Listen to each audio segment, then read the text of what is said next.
Selamat datang kembali di channel Rekonoha. Menurut saya, agama itu bisa bikin seseorang itu jahat, bisa juga bikin bodoh. Kenapa saya mengatakan seperti itu? Apa alasannya? Disclaimer on ya, semua yang saya katakan di video ini hanya terjadi di Konoha dan agama yang saya masuk di sini agama tertentu di Konoha ya, bukan semua agama ya. Jadi agama itu bisa bikin seseorang itu bodoh dan jahat. Apa alasannya? Contoh misalnya ya, kalau misalnya dalam agama tertentu ada misalnya ayat-ayat ya, kayak ayat yang menyuruh misalnya untuk seseorang itu radikal misalnya ya. Ini contoh ya. Maka umatnya juga bisa jadi radikal kan? Ya. Orang yang menganut agama juga bisa radikal kan? Kalau misalnya ada yang mengatakan, "Ah, itu hanya oknum." Oknumnya kenapa banyak? Kalau misalnya ada yang membantah misalnya, "Jangan salahin agamanya dong," ya. Salahin oknumnya, orangnya. Ya, kalau misalnya saya mengatakan bahwa saya hanya menyalahkan orangnya, tapi kan ada dalilnya, ada penafsirannya, ada ayatnya. Kalau misalnya yang mengatakan itu kan orang yang picik, ya harusnya kan dalilnya itu berdasarkan konteks ya. Ya, kalau misalnya ada yang mengatakan kita harus memerangi kafir misalnya, ada ayatnya. Itu kan ayat yang picik kalau misalnya mengatakan seperti itu. Itu ada ayat lain mengatakan bahwa kita harus berteman dengan kafir. Nah, ini namanya standar ganda. Inilah bahayanya kalau agama itu standar ganda. Ya, jadi saya tuh lama ya meneliti seputar tentang teologi, ya, antropologi, tentang agama dan lain sebagainya. Ternyata saya menemukan satu kesimpulan kenapa seseorang itu ya bisa bodoh atau bisa jahat dalam beragama itu karena apa? Karena faktor daripada standar ganda. Tanpa kita sadari agama itu standar ganda. Ya, kalau misalnya mengatakan enggak, iya beneran standar ganda.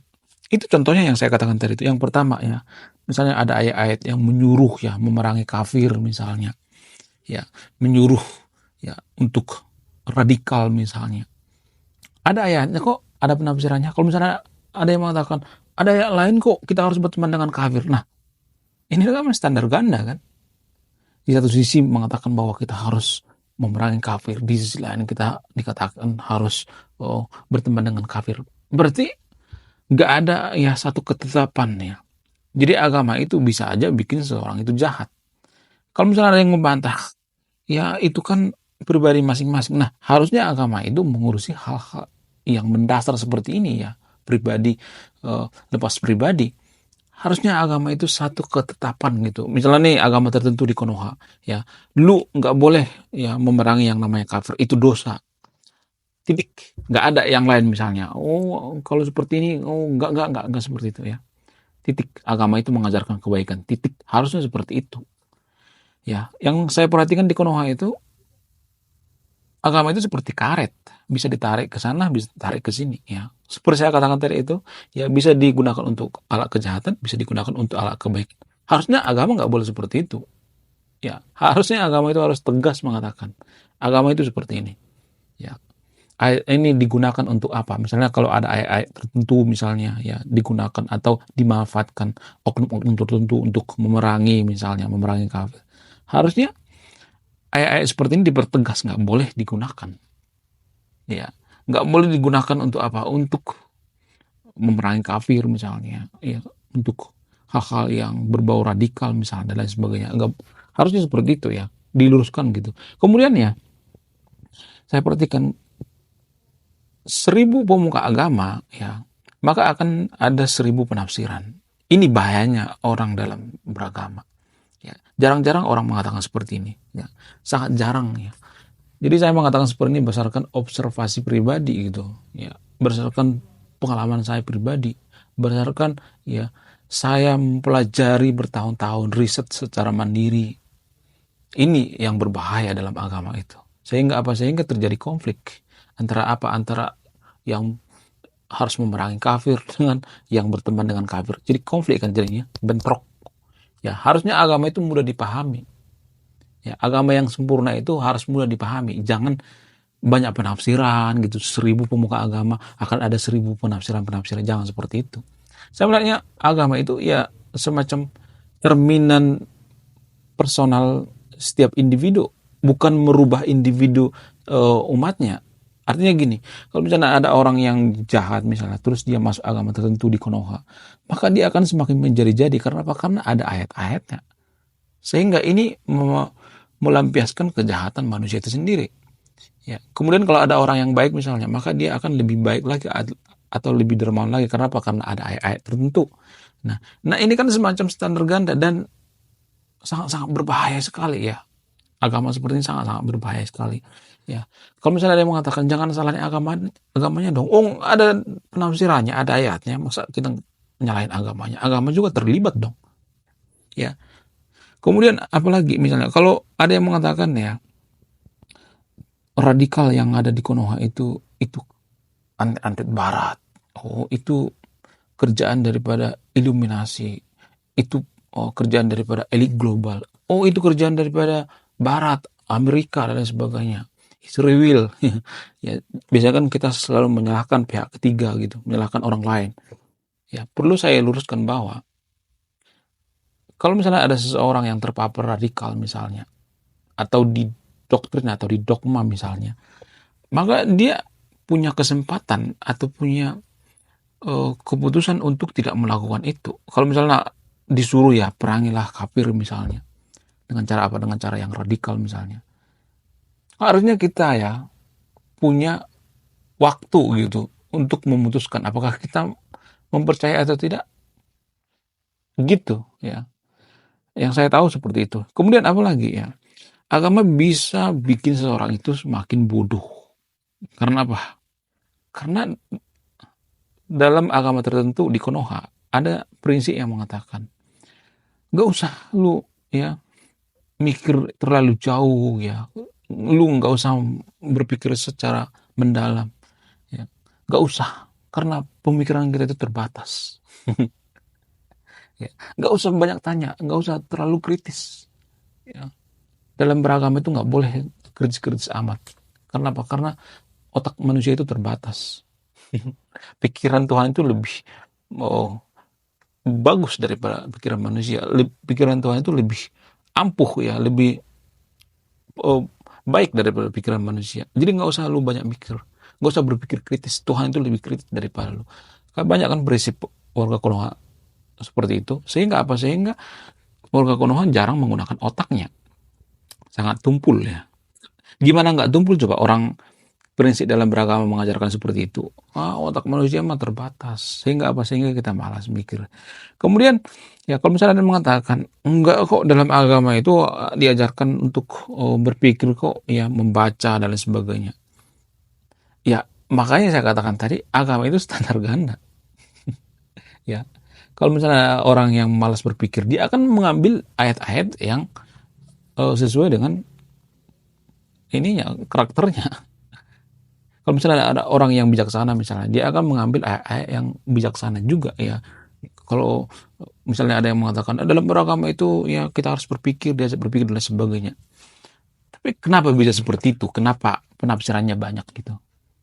Kenapa nggak ada satu ketetapan? Misalnya nih, ya orang yang beragama itu adalah orang yang berpikir. Kita harus menggunakan pemikiran kita. Jangan dikit-dikit, otak mah terbatas, manusia mah terbatas pemikirannya. Nggak usah lu terlalu banyak mikir. Jangan dikit-dikit seperti itu. Harusnya diluruskan ya. Cuman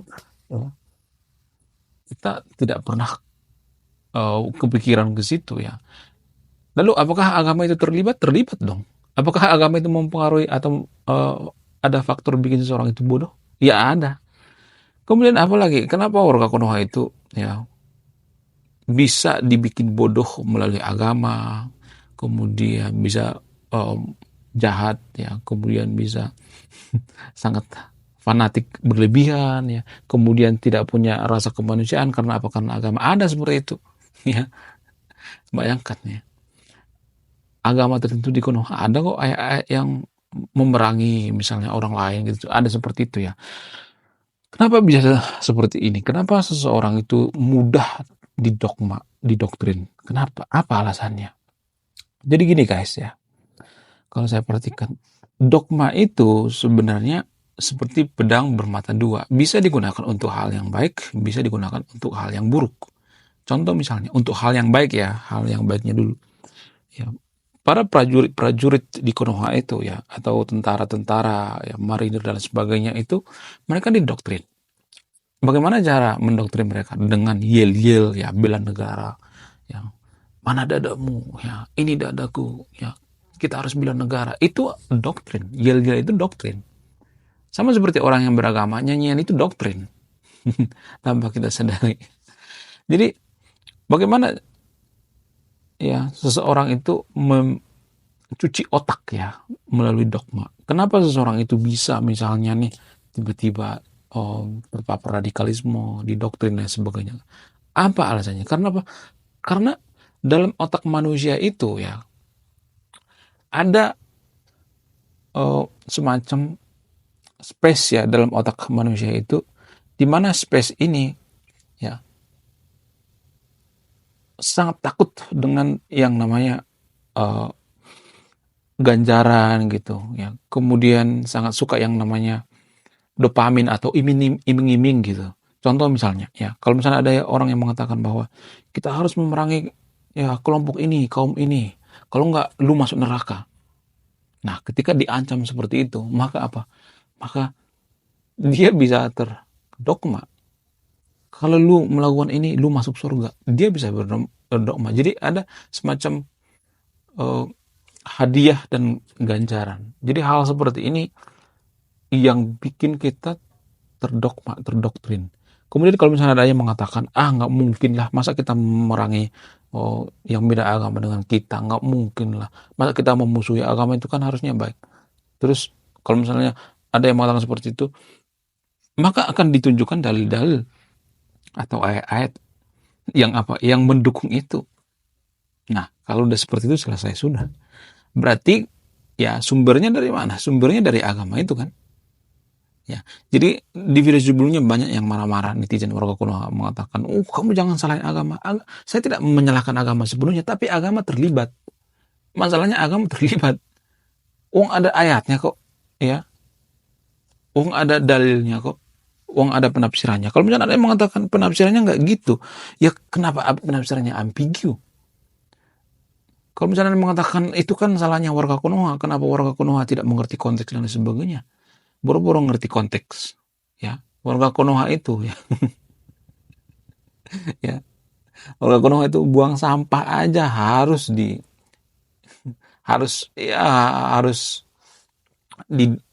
dipaksa-paksa gitu, buang sampah. Ya karena apa? Karena kita masyarakat yang kurang berkesadaran. Boro-boro mengerti konteks. Ya, warga Konoha itu masyarakat yang tekstual, nggak ngerti konteks. Ya, masyarakat Konoha itu masyarakat yang simbolis, tekstual, tidak mengerti ya apa di balik teks itu, apa di balik simbol itu, mereka nggak ngerti. Kenapa? Karena apa alasannya? Mohon maaf, alasannya itu karena kita bodoh. Ya, jadi makanya saya sering mengatakan orang bodoh itu nggak bisa dikasih agama, nggak bisa. Kenapa? Karena ketika orang bodoh itu dikasih agama, maka dia akan mudah dibodohi menggunakan agama.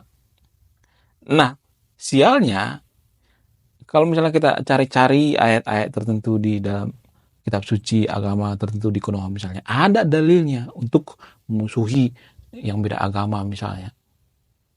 Ada dalilnya. Jadi saya tahu ya bahwa tujuan agama itu awalnya memang baik ya, tapi saya melihat sekarang ini pergeseran daripada agama itu udah sangat jauh sekali ya.